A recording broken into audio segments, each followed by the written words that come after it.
Hello everyone, my name is Heather and welcome to the channel Bookables. Today I'm here to do another review. Today I'm talking about 3 brand new thrillers that all came out within this month and tell you what I think about them. Are they worth the read or not? Things like that. As always, I will have timestamps down below for each particular book in case you want to hear about that book. What I do is I tell you what the book is about, what I liked about it, what I didn't like about it, and my rating. So let's talk about the books. First up, I have Love Letters to a Serial Killer by Tasha Cornell, Middle of the Night by Riley Sager, The Midnight Feast by Lucy Foley. First up, we're going to talk about Love Letters to a Serial Killer. I was very much anticipating this. I have never read this author before. The cover caught me, the title caught me, and then the synopsis caught me. It's all about a woman named Hannah who pretty much starts writing a serial killer in jail, and they fall in love. And it's him when he gets out of his trial and he gets to be home. She's like, hey, why not move in with him and really figure out if he is a serial killer or not? Like, it's bananas. That sounds banana, doesn't it? Don't you want to read it? I wanted to read it. I regret I did. That's such a bummer. I was so looking forward because I haven't heard a lot about this. So I'm like, maybe this would be a good under the radar book that maybe nobody knows about, and it could be, you know, and I could love it and I could shout about it and more people will read it, all that kind of stuff. And sadly, it just fell flat in so many different ways for me. Overall, I give it a 2 out of 5. Would not recommend. I don't like bashing books on this channel. We all know that, but I always say not one book is for everyone. Maybe I read it and I didn't love it, but you loved it. That's great. That's what I want to hear. And I'm okay with that. This book follows Hannah, and Hannah, you know, at the beginning of the book, she's working for a nonprofit. She doesn't love her job. She's with a guy that she doesn't really like. She just feels very directionless. And then she hears about this she hears about this crime that happens. Let's just say that. And more crimes keep happening. And she's like, I'm going to get involved. I'm going to seek justice for these women, which, you know, good for her. She joins this forum and they start trying to investigate, like hardcore investigate. And then another murder happens and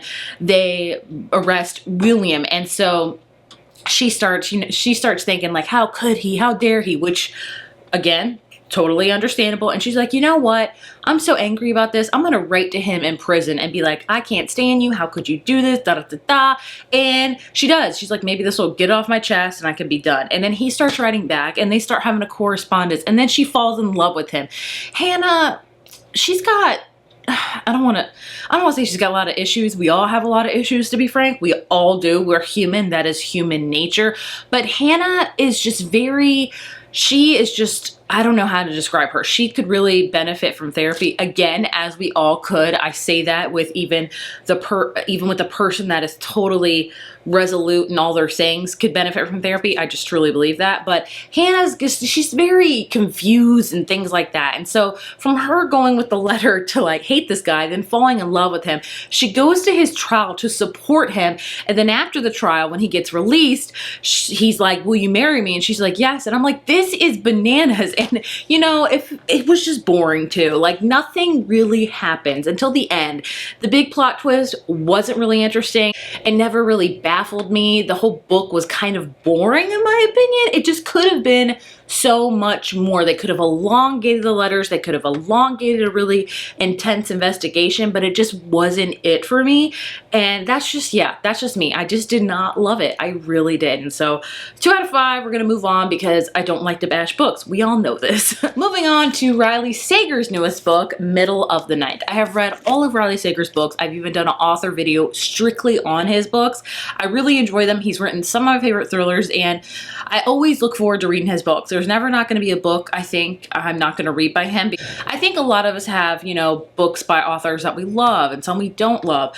There are some authors I have given up on because I have the majority, like 90% of their books, I do not love. Riley Sager's not one of them. I would say out of half of his books I've really enjoyed, and the other half I've kind of not loved. This is one I kind of didn't love. Surprisingly enough, this is Riley Sager's first time writing from a male perspective. You heard that right. Like I want to say like 6 of his previous books were all written from a female's perspective. And I don't know if that made me love it less, but it just didn't help it. I think the setting also wasn't there. Riley Sager is really good with settings. He wrote a book in a haunted house. He wrote a book in like a summer camp. He wrote a book that was all about final girls. He wrote a book that was in like a gothic mansion. Like his settings are on point. This one wasn't really it. It's all about suburbia, if you will. So we have a character named Ethan. 30 years ago, Ethan was 10 and he lives in this big cul-de-sac in New Jersey, like suburban, safe, everything like that. I'm not wearing earrings, so well. And him and his best friend Billy, who lives next door, would camp out in their tent every Friday night. It was like kind of a tradition for them. And then one night they do that and Ethan wakes up the next morning to see a huge gash in the tent and Billy missing, and nobody has found him since. Now it is 30 years later. Ethan is returning home because his parents are moving out, so he has to sort affairs, and he starts seeing and hearing some things that he's like, maybe Billy is around, or maybe I should solve what truly happened with Billy because nobody ever knows. And that is all interesting and fine and dandy, but nothing really significant happened. I would say Riley Sager's books are thrilling, yes, but they're all about kind of the depiction of characters, especially where they grew up and what settings they were in. All of these characters are very intertwined because they grew up together. They grew up in the suburban neighborhood. Everyone had different friends, things like that. They all watched each other. Also, I feel like Riley Sager also has a lot of books with a paranormal undertone.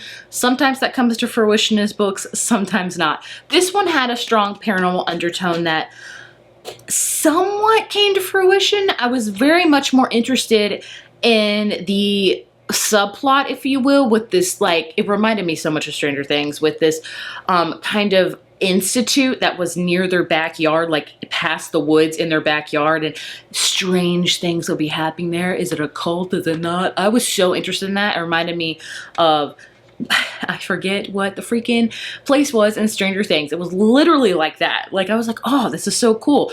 I was much more interested in that. Ethan he's got a lot of trauma that he has inflicted on because of this happened. He has insomnia. He can't sleep. He can't trust anybody. He doesn't want kids because of this. And that's all truly understandable. The big reveal comes.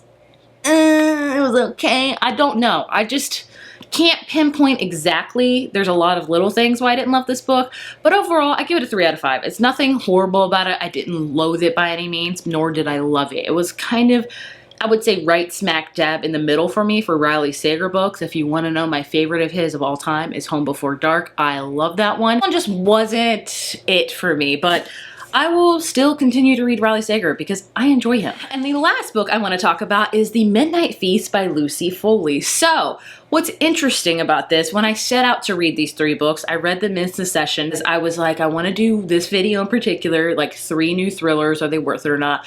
I always have this notion or these thoughts of like what I'm going to rate them before I read them, just of how my previous reading goes. If you were to ask me before I read all these, I would have said my favorite probably would have been Middle of the Night, and then one after that I think I would have really loved was Love Letters to a Serial Killer, and the one I thought I was really just not going to like is The Midnight Feast. It just goes to show you, do not expect anything when you go into books because they are always a constant surprise. It turns out, Lowe's kind of Love Letters to a Serial Killer, this one was like, and I thoroughly enjoyed The Midnight Feast, which I was not expecting. Lucy Foley is a very popular thriller author, and my track record with her, I have read, I'm going to say 4 of her books. Loved one of them. The Guest List, 5 out of 5, one of my favorite thrillers of all time. I've read 2 more of hers after that, maybe 3. Did not like them, so I was almost thinking about hanging up my cap on her. I was like, that's just not really turning out that well. And then The Midnight Feast, and I freaking loved it. It's not a 5 out of 5 for me, but I really enjoyed it. So Agatha Christie at the beginning of the book, you know someone has died, you don't know who, and you don't know who did it. So you're trying to figure all that out together. Meanwhile, you have many different layers of the story that goes on. She writes from a ton of characters' point of views. It's a little bit jarring at first, but when you get in the mingle, like if you get used to it, if you keep reading it, you'll get used to it. So this, how do I explain this? It's about, I want to say it's in either England or Ireland. It's set in this very small place called, I don't know where exactly it is, but it's like a very small town, and they're very, very devoted to the town. But basically they're opening the manor, which is kind of a very luxury resort. They have a pool, they have these forest places. It's just like kind of spiritual. You can do a lot of healing. I don't know how to explain it. Just think of like really rich resorts where it's all about crystals and things like that, and you'll picture the manor, if you will. So they're opening up in this town, and the locals are not happy about this. They're like, this is our town. We use these woods all the time. You can't just make this private property. So that's kind of the interlocking, the whole background of this book is this big manor. It's the opening weekend. This book takes place in literally like 3 days.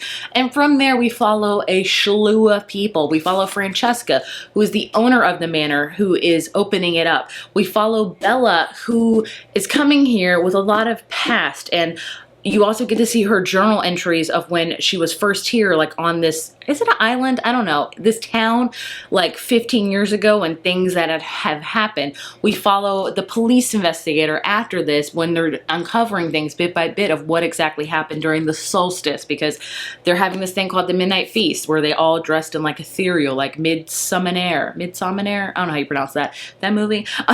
Where they all dressed like that, and he's kind of uncovering it. We follow one of the workers that works there. We follow, gosh, who else do we follow? We follow the husband of Francesca, who is the owner. I think that's it. There's a lot. I know, that's a lot. It's a lot. Their chapters are short. Trust me, you will fly through it. What I love about this is it reminded me very much of the guest list, where I feel like you can predict Lucy Foley's formula, like no character is written just to be there. They have a purpose, they have a backstory, you have to kind of think about it.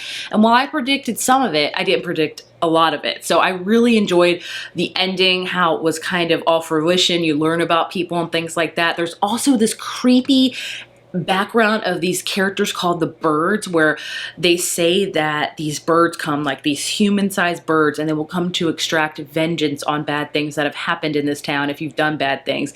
And it's just kind of creepy and ominous. I know I'm really butchering it, explaining this plot, but I thoroughly loved it. I would give it a 4 out of 5. Definitely my favorite book of hers after the guest list, because let me tell you what, she writes unlikable characters 1000%. The Hunting Party by her, loved it so much. I think it was the Paris Apartment, didn't like it. The Guest List, all the characters straight up horrible, but I still loved it. This one had a lot of really bad characters, but some good ones. But I would recommend it. I think it was fun, it was fast, it was thrilling. It was only 350 pages. That's a super quick thriller, so I would recommend it. Thoughts and feelings on these 3 books, matching the other one I'm holding.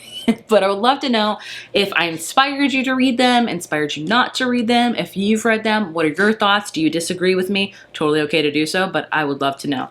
As always, thank you so much for watching, and I will see you in my next video. Bye.